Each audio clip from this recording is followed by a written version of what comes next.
Hello everyone and welcome back to another Minecraft update video. In this one we are going to be checking out a preview of some of the new Sculk blocks that are going to be a part of the 1.19 The Wild update.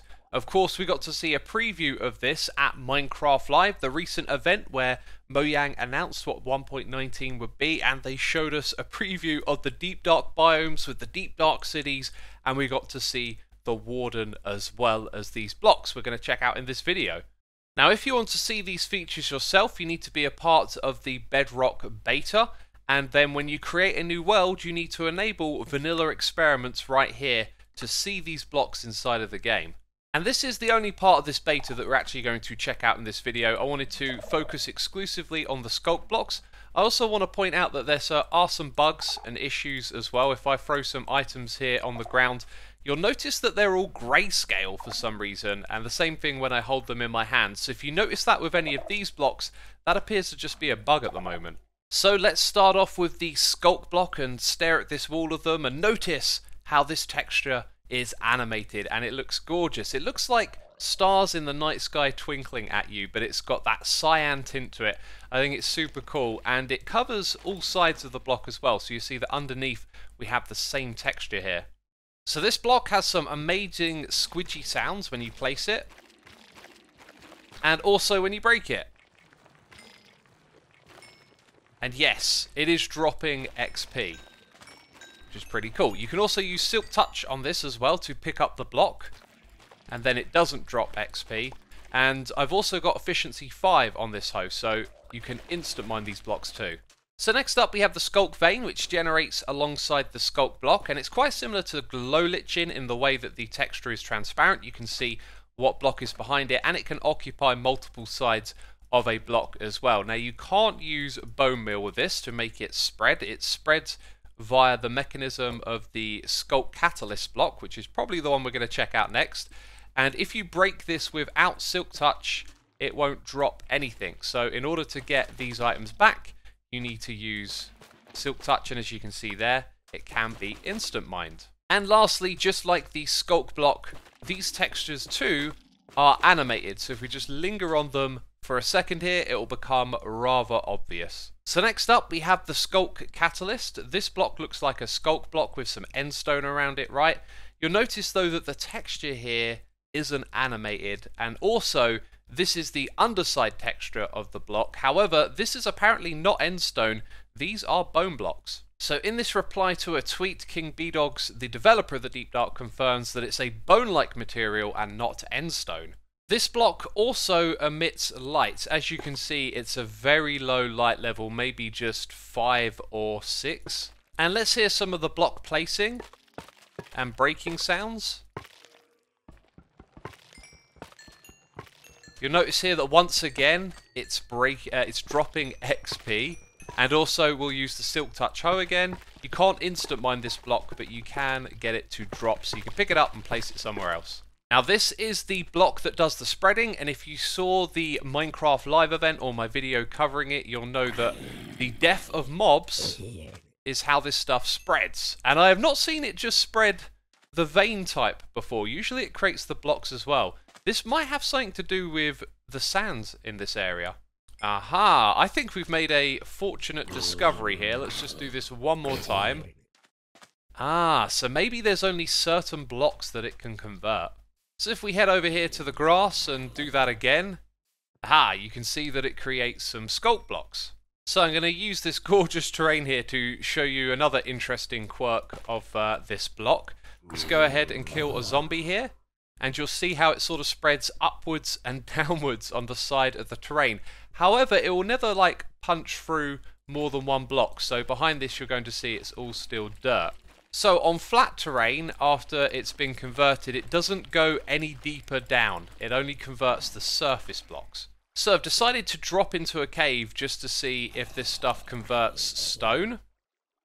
And the answer is yes. And with this being Bedrock edition of the game, I'd have to manually check every single block to find out, since we don't have access to like the game code and the game files. So that's all I'm going to investigate on that front for now. What I want to show you next is how the player doesn't have to kill the mob in order for the spreading effect to happen. So eventually this zombie's going to hit the ground, and as you can see, it didn't require us to kill the zombie. So this in effect could be like a way to store XP, as you can generate Sculk, then perhaps Silk Touch them, and then break them yourselves to get the XP back at a later time. The only problem with this might be that it seems to drop like a very small amount of XP. I think it literally drops 1 per block.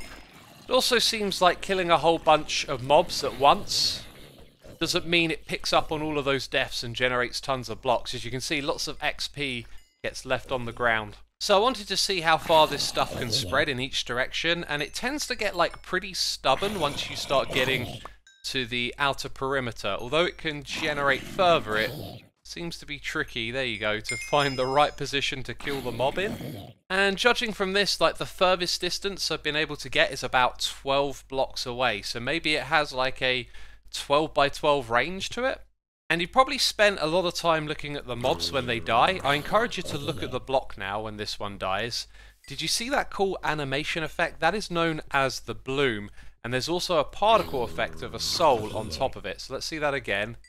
That is absolutely gorgeous. I really like how that looks. And the reason we know this is called the bloom is because this user actually has access to the inside of the game, and you can see here there are 2 textures called bloom.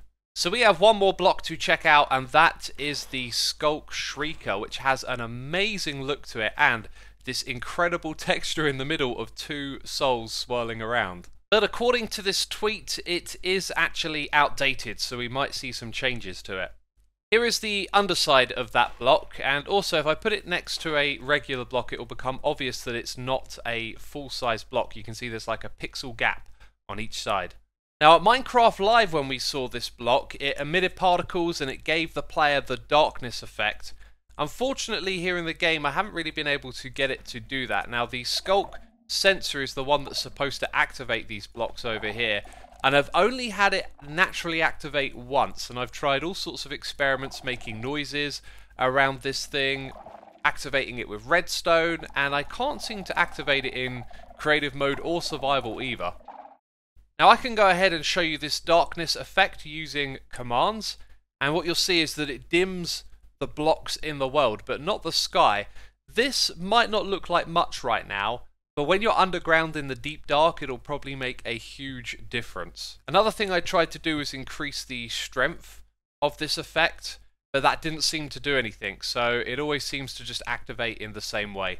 And I think we might have touched on this earlier in this video, but this tweet confirms that the Sculk Spreading is currently fixed, so that means it's not relative to the amount of XP like we saw at Minecraft Live, and that this is going to change. Now it'll be interesting to see how this is implemented, but for example, let's say a mob drops 3 XP when it dies near this thing, then it creates 3 blocks. But if you have an area like this where lots of the land is already consumed by these blocks, maybe it drops 10 XP and it can only convert 3 blocks, and therefore it might drop the other 7. Now that makes sense if the player killed it, but if the player didn't, what happens to that XP? You might be able to create a farm where you drop your mobs down into a space like this, and because it can't convert them, it might give the player the XP.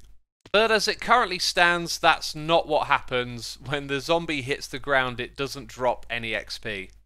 And something else I wanted to throw in this video that I found on the Minecraft wiki, there is this frame block right here, which was apparently spotted in the Minecraft Live video. And here is a larger shot of that texture.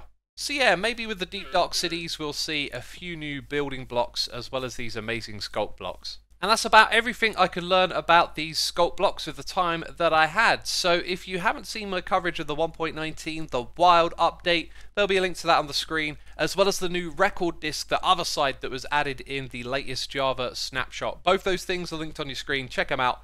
Thanks for watching, and I'll see you later. Bye bye.